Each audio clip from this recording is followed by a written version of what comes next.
Olá, eu sou o Gustavo, sou consultor da Lema e professor da Lema Edu. E a pedido do pessoal do IPM, especialmente do João, nosso amigo João, então não poderíamos recusar.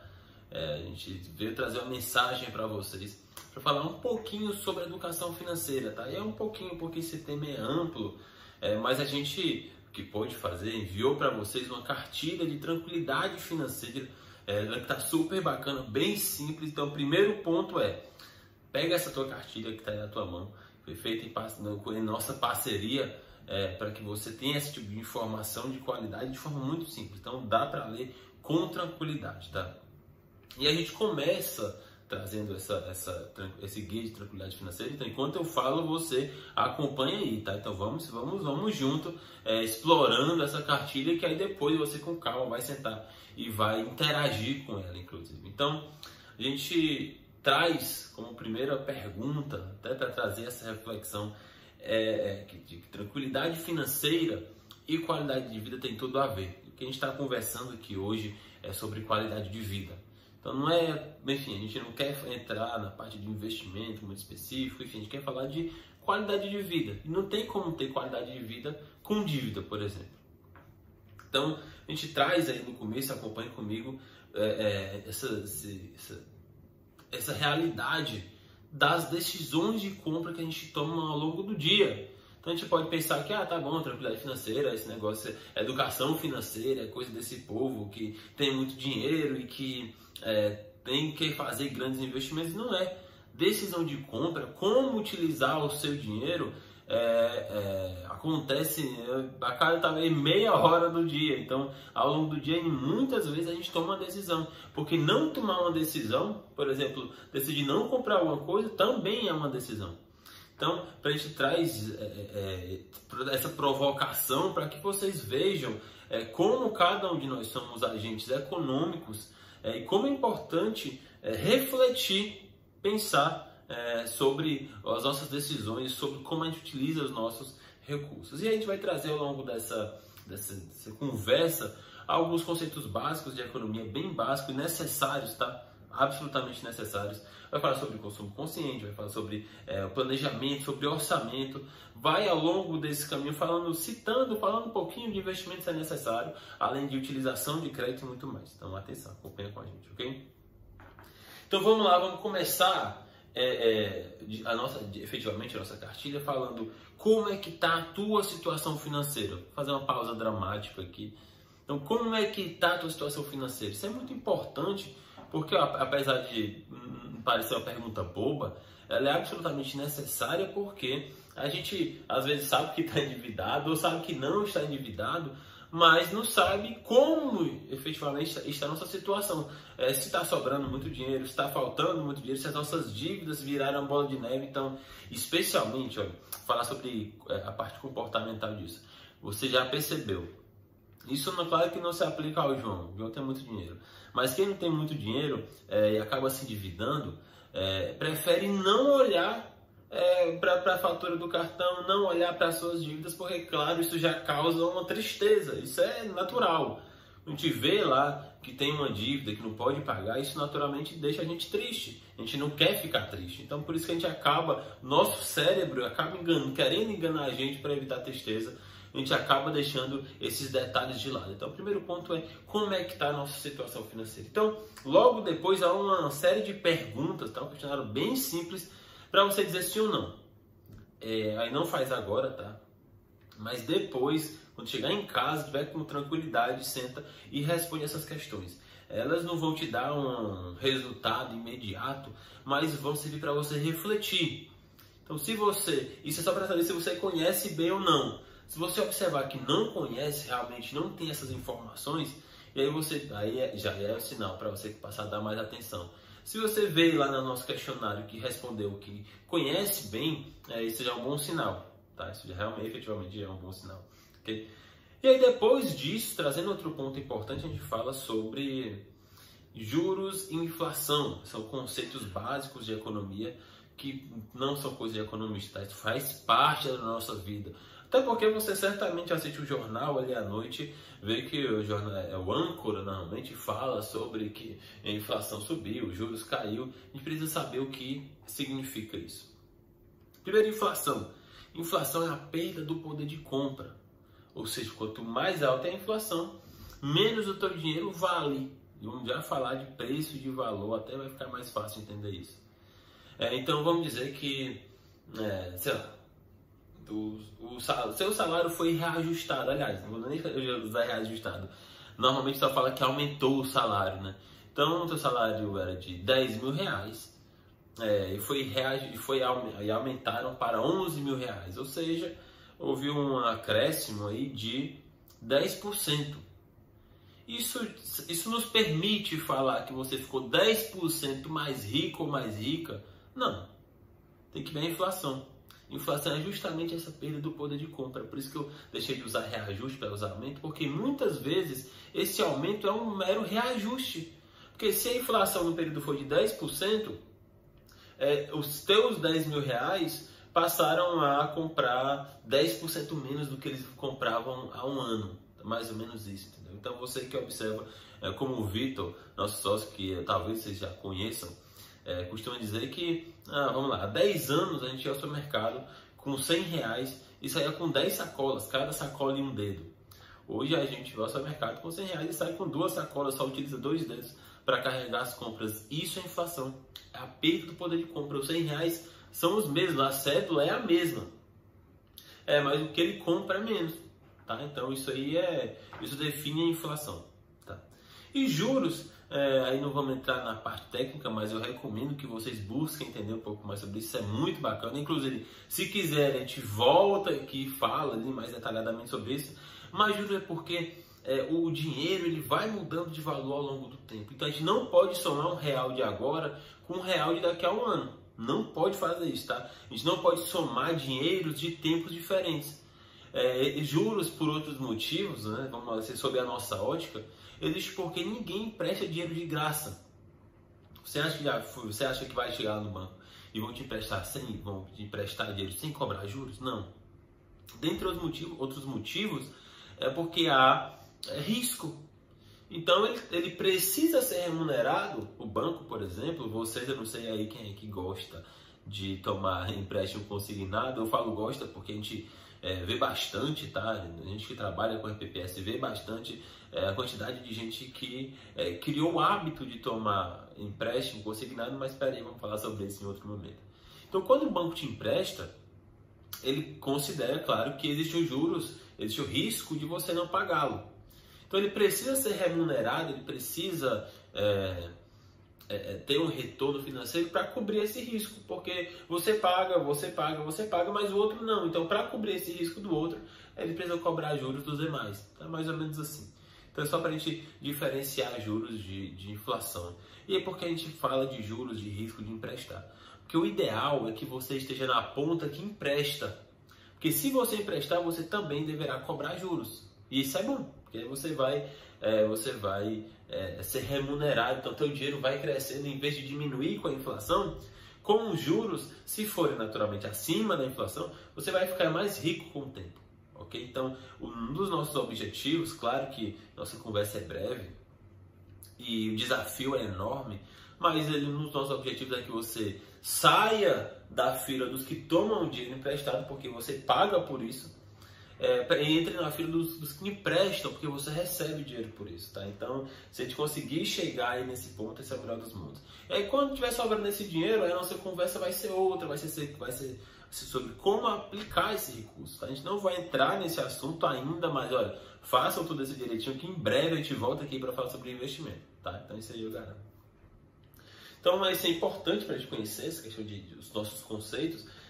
Mas antes da gente pensar em investir, pensar em poupar, inclusive, porque uma coisa interessante, dinheiro, pessoal, a não ser para o João, como a gente falou, não sobra. Dinheiro não sobra. Ou você gasta, ou você poupa. Tá? Então é isso. Só quem tem muito dinheiro é que acaba sobrando. Mas quem não tem, você tem que tomar essa decisão de gastar ou de poupar. Gastar, você tem esse benefício imediato, poupar não, você não tem nenhum benefício imediato, e é buscando algo no futuro, mas espera aí, vamos falar disso.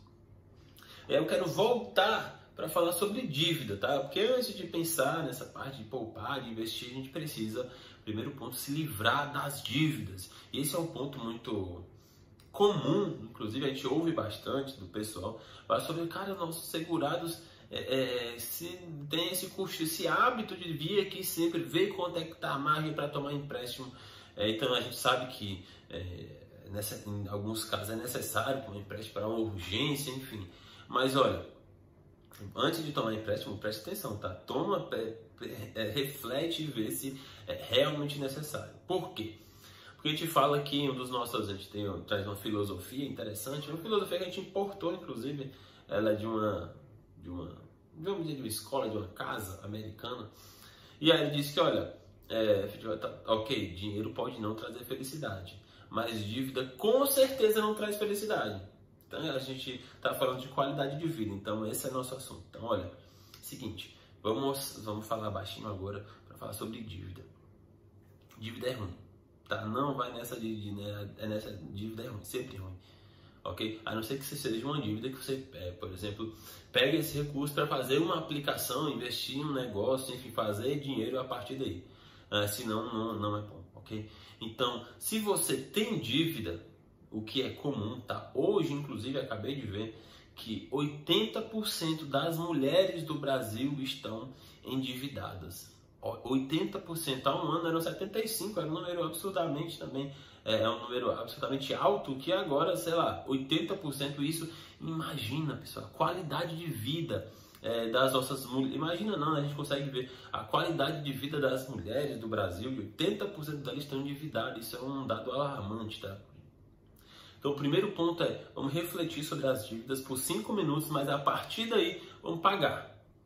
Então, a gente propõe um outro exercício, prática realmente, você observar a gente dá inclusive o passo a passo, 5 passos para acabar com as dívidas. A gente sabe que não é fácil, a gente sabe que uma parte muito grande do nosso dinheiro, da nossa receita, dos nossos recursos estão sendo empregados em compras básicas, né? Então, assim, sobra pouco realmente, dá para poupar pouco, sobra esse recurso para pagar dívidas antigas também. Bom, é escasso, mas eu peço uma atenção especial para isso. E aí outro ponto interessante, importante para falar, é que eu falei que dívida é ruim, mas pensa comigo, se você tem uma dívida que cobra 20% ao ano, que até está barata nessa, e você tem essa possibilidade de pegar um empréstimo aí consignado, sei lá, por 10% ao ano, que é outra taxa, que é um chute, mas não é tão baixo assim. Então, nesse caso, vale a pena você pegar esse empréstimo de 10% para pagar um empréstimo de 20%, que é mais caro, tá? Então, já deixo essa provocação aí, mas está tudo na cartilha lá, depois vocês vão ver com calma. E aí, a gente pagou dívida, beleza. Agora vamos falar de compra, de dar valor ao dinheiro, tá? E aí, na cartilha, a gente traz dois conceitos importantes, não sei se vocês sabem, que a gente acaba usando preço e valor como se fosse a mesma coisa, mas não são, tá? Preço é o que você paga, valor é o que você recebe. Então, sei lá, deixa eu ver. Essa caneta aqui, por exemplo, estou com caneta aqui. O preço dela sei lá, ela custou pra gente, acho que foi R$3,50, algo do tipo. Mas o valor dela pra mim, de ser uma caneta da minha empresa, é o valor alto. Então o valor que eu percebo nela é muito alto. Mas o preço pago o que a gente pagou por ela foi R$3,50, mas pra gente isso tem um valor muito maior. Para você, eventualmente não, o preço dela continua R$3,50, mas o seu valor por ela, sei lá, você tem 200 canetas de 200 empresas diferentes, então essa vai ser só mais uma. Então o valor que você percebe nela é diferente, é baixo, talvez abaixo dos R$3,50 que você pagaria. Então, quando é que um negócio, uma compra está cara? É quando o preço que você paga é maior do que o valor que você percebe. Tem um monte de compra que a gente faz, paga e vê, pô, isso não era o que eu esperava, acabei comprando e não tem muito valor, então isso é uma compra cara. Ora, o que isso eu quero dizer? Um carro a R$100 mil, tá barato ou caro? Não sei qual é o carro, é um Lamborghini ou é um Celta? Então, interessante para a gente não pensem aí, tá? Tudo que eu estou falando aqui nesse pouco tempo é para que vocês reflitam sobre preço e valor, preço que você paga, valor que você recebe. A partir daí você vai conseguir, inclusive, tomar melhores decisões de compra. E isso é importante, essa questão de dar valor ao seu dinheiro, tá? Isso é um dos pontos fundamentais para que a gente tenha essa tranquilidade financeira, porque a gente vai para o nosso próximo passo, que é para que dinheiro? Isso é importante. Muita gente, essa é a minha função ingrata, às vezes, de consultor, muita gente me pergunta, eu estou com 10 mil reais, estou 20 mil reais parados, ou então eu quero começar a juntar dinheiro, o que é que eu faço, onde é que eu aplico? E aí essas pessoas, normalmente, vocês, provavelmente se vierem me perguntar, vão esperar uma resposta pronta, um ativo, algo que vai render, que você vai ficar rico, mas isso não existe. Um dos primeiros passos nesse caminho é você definir seus objetivos. Tanto vai ficar mais claro para você tomar a decisão e poupar, investir, enquanto você vai ter esse motivo, essa motivação para fazer esse sacrifício, porque poupar é um sacrifício, tá? Então a gente propõe um outro exercício bem bacana, que a gente fala sobre qual é o seu objetivo, qual é o prazo e o que é que você vai fazer para conquistá-lo. Tá? Então é importante, a gente colocou 3 opções, mas coloca 1 ou 5, mas olha, eu quero fazer uma viagem internacional, eu quero vir aqui para Fortaleza para pegar um sol e aproveitar as praias, ou eu quero comprar uma casa, reformar minha casa, casar minha filha, não sei. Mas põe aí o objetivo, põe o prazo que você tem, importante que seja um prazo que você possa executar, que faça sentido, seja possível. E uma estratégia, o que é que você vai fazer para isso? Eu vou buscar uma nova fonte de renda, ou eu vou deixar aquele gasto meu com a cerveja, que eu gasto muito, eu vou gastar um pouco menos, ou então eu vou cortar ali algumas coisas de casa, alguns luxos talvez que eu tenha. Bom, você é quem vai dizer, você conhece a sua realidade, tá? Então isso é muito importante, até porque a gente ouvir informação de que tem que cortar isso, tem que fazer isso, não. Vai na sua, siga a sua intuição, conversa com a família, vê o que é que pode ser feito, porque assim vai ficar muito mais fácil você conquistar os seus objetivos, tá? Já concluindo, já chegando na fase de conclusão, a gente fala da organização das finanças no método dos mais conhecidos e simples até, que é o de 50, 20 e 30. Então você faz o seu orçamento, que aí já é um passo mais avançado. Então agora você já quitou as dívidas, já está reconhecendo as suas compras, já conhece a sua vida financeira. Então agora já está na hora de criar um orçamento, de pensar no próximo mês, nos próximos períodos, e dizer, olha, minha receita é X, então eu tenho, sei lá, vocês aí que tem dinheiro, eu tenho 30 mil reais de receita por mês. E então esse método propõe que 50% desse recurso seja gasto com compras necessárias, com itens necessários, como alimentação, habitação, educação. Então você separa ali seus gastos como esses efetivamente necessários. 30% desse recurso com lazer, isso é muito importante, então que você tem que colocar nessa conta. Então comer fora, passear com a família, enfim, meus hobbies, isso é muito importante, que lembre-se, a gente está falando de qualidade de vida. E aí, 20% todo esse recurso, a gente sugere que você aplique. Faça uma aplicação financeira, respeitando o seu perfil de risco. Isso vai ser uma próxima conversa. Mas olha, não precisa sair correndo e pegar aquela oportunidade do ano, não. Poupa recurso, faz as aplicações respeitando o seu perfil de risco, tá? Isso é muito importante. Aí já tá fera, aqui já tá criando, inclusive, o orçamento. A gente dá algumas dicas, aí é dica que vocês, inclusive, devem ter outras dicas de economia doméstica. E aí vocês aproveitem para leiam aí rapidinho, super curto, e já troquem ali, porque certamente vocês têm mais dicas até do que eu. Então a gente dá 11 dicas de economia doméstica para que você economize, que você tome decisões assim, tome decisões de compra com mais consciência. Enfim, isso é uma dica para não desperdiçar. Então tem uma série de dicas interessantes, bacanas, que foram criadas aqui pela gente em conversa. Então isso certamente, alguma delas vai te ajudar. A gente propõe 11 e fala, olha, tá, é difícil seguir 11, né? Mas 1, 2 Quando você conseguir, olha, porra, essa aqui é bacana, essa aqui eu posso fazer um esforço e conseguir, para que, enfim, eu consiga economizar, tenha mais recurso para poupar, ou pegue esse recurso e invista, por exemplo, na educação, né? Na sua educação, na educação dos seus filhos. Esse é um bom investimento, eu vou considerar aqui também como investimento, tá? E aí, beleza, né? Falei demais. A gente conclui, mas não conclui de qualquer jeito, tá?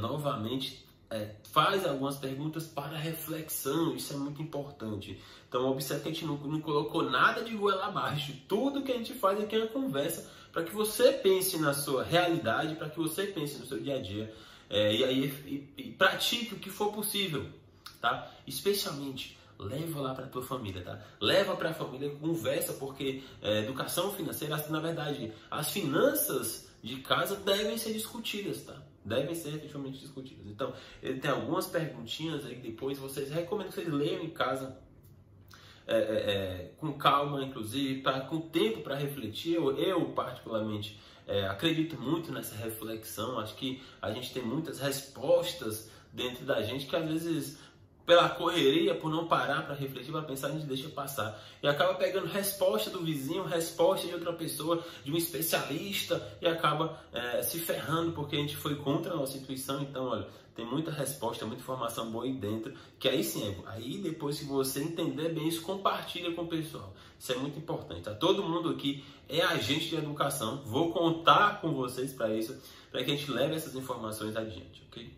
Então, é uma pena que nossa conversa seja breve, mas olha, a gente fica à disposição. Se quiserem conversar mais sobre isso, a gente traz nossos professores da Lemedu, a gente fala sobre, a gente não pode fugir da nossa área, mas a gente tem interesse em falar sobre qualidade de vida, é isso que importa, tá? Especialmente para parceiros tão importantes para a Lema, que enfim, ainda está há bastante tempo junto, fazendo bastante coisa bacana, e espero que sempre contem com a gente, tá? Então, muito obrigado pela oportunidade. Fiquem com Deus. Olha, precisando, fala com a gente. Até mais.